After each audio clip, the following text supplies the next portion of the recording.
There was a situation that happened recently where I blocked another content creator. I told them I was going to do it. I told them it wasn't good for my early recovery and I needed to put some boundaries in place. As many of you know, I relapsed and it was on some pretty hard stuff. I went to Detox for it. I completed Detox. I'm not sure how I did because there were a couple things that happened inside that I just wanted to get up and walk out. It's taken me a while to process what I went through during Detox, but I think I'm ready to talk about it. About 24 hours into my detox, a nurse came in with a round purple tablet, told me it was buprenorphine and to put it under my tongue and dissolve it. About 20 minutes after that, the pill still hadn't dissolved. I took it out from underneath my tongue, and that's when it clicked. The pill that she gave me was not buprenorphine, it was bupropion. Bupropion, which is the generic form for Wellbutrin, is my extended release antidepressant. That was the first time I wanted to get up and walk out, but I continued on with the program. 12 hours later, another nurse came in saying the previous nurse would no longer be there, and then handed me a buprenorphine, which is Subutex, which is used for opioid use withdrawal. Finally thinking I was going to be okay, I put the tablet underneath my tongue and dissolved it. And I waited and waited.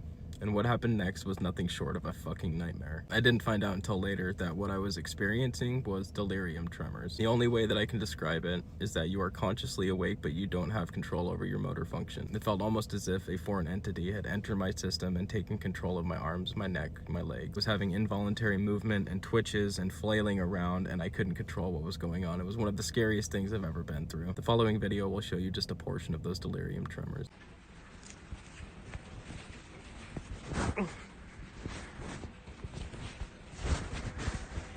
To my knowledge, it's where one agent kicks the molecule that's binded to the pain receptor out and attaches itself to it, but they're fighting back and forth. After that, I was so close to getting up and walking out of detox, but I didn't. There was something comforting in knowing that my fiance had also gone to the same detox years ago, that she completed it, and she sent me pictures of her in her scrubs, and that was a really big comfort for me. When I got out of detox, I made a commitment to go to 30 meetings, NA or AA, in 30 days, and to enroll in intensive outpatient. Enrolled in treatment where I go to groups 2 times weekly. I have a one-on-one therapy 1 time weekly, and I have extensive counseling. It's completely normal for people to wonder, is he still clean? Has he relapsed? But I keep things like this as a reminder of what I've been through.